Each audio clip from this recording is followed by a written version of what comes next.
سميحة بن بريم هي واحدة من أشهر طباخات في الجزائر، واشتهرت ماشي غير بالطبخة ديالها بصح حتى بإنسانيتها الكبيرة اللي ما توقفتش على مدار السنين.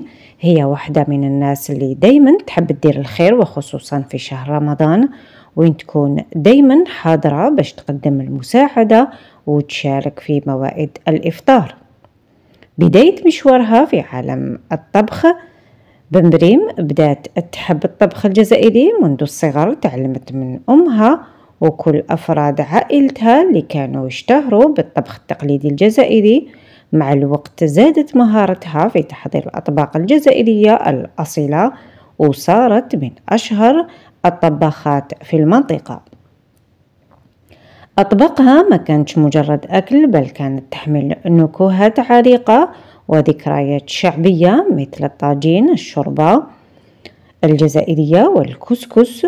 كل واحد كان يجرب أكلة من يد سميحة يدوخ من المذاق، وبعد ما بدأت تنشر وصفتها على مواقع التواصل الاجتماعي وصلت شهرتها للجزائر وخارجها، وأصبح عندها متابعين بزاف يحبوا يتعلموا منها ويطبقوا وصفتها في بيوتهم. سميحة ما كانتش مجرد طباخة محترفة، هي أيضا إنسانة عندها قلب كبير. ففي رمضان هذا العام قررت سميحة تخصص جزء من وقتها وجهدها لتوزيع وجبات إفطار للصائمين. قررت أنها تنظم موائد للصائمين في الأماكن اللي يشهدوا تجمعات كبيرة، وتقدم لهم وجبات إفطار دافئة ولذيذة. كانت دايما تختار أطباق تقليدية فيها الفائدة والتنوع مثل الشوربة والكسكس باش تضمن لكل واحد طعام مغذي ولذيذ. بعد يوم طويل من الصيام، هذه المبادرة ما كانتش جديدة على سميحة. في كل رمضان كانت تشارك في الأعمال الخيرية وتوزع الطعام على المحتاجين، سواء في المساجد أو في الأحياء الشعبية.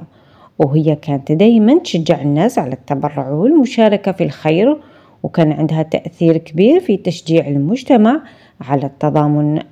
فإن الجانب الإنساني في شخصية سميحة ما كانت فقط طباخة، بل كانت دايما تحاول تسهم في تحسين حياة الناس من خلال أعمال خيرية. كانت دايما تشارك في جمع التبرعات وتوزيع المواد الغذائية، وبالخصوص في رمضان وين تكون الحاجة أكبر كانت تحاول تساهم في دعم الفئات الهشة، خاصة الأسر المحتاجة في كل مناسبة.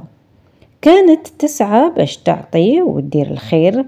مثلا كانت تقدم جزء من أرباحها من الطبخ لمشاريع خيرية، وحتى تدير حملات توعية للناس باش يساهموا في توزيع الطعام على العائلات الفقيرة. سميحة كانت دايما توري للناس أن العمل الخيري لازم يكون جزء من حياتها اليومية، مش مجرد عمل موسمي. فالإفطار الجماعي في رمضان هذا العام، سميحة قررت توسيع مبادرتها وتخصيص موائد إفطار أكبر.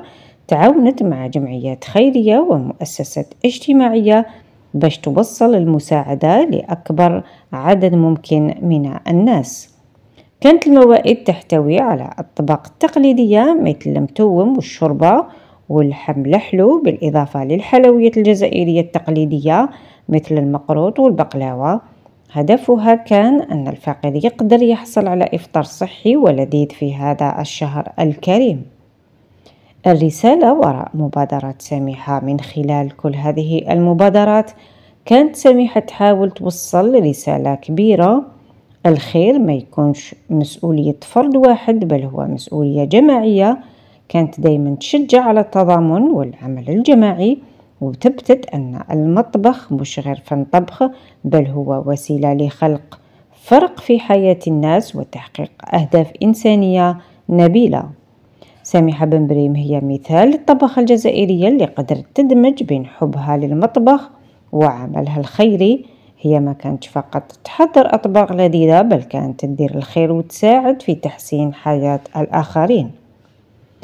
أثبتت سميحة مرة أخرى أنها مش فقط طباخة، بل هي إنسانة قلبها مليء بالحب والعطاء، وتستحق كل تقدير على كل ما تقدمه للمجتمع.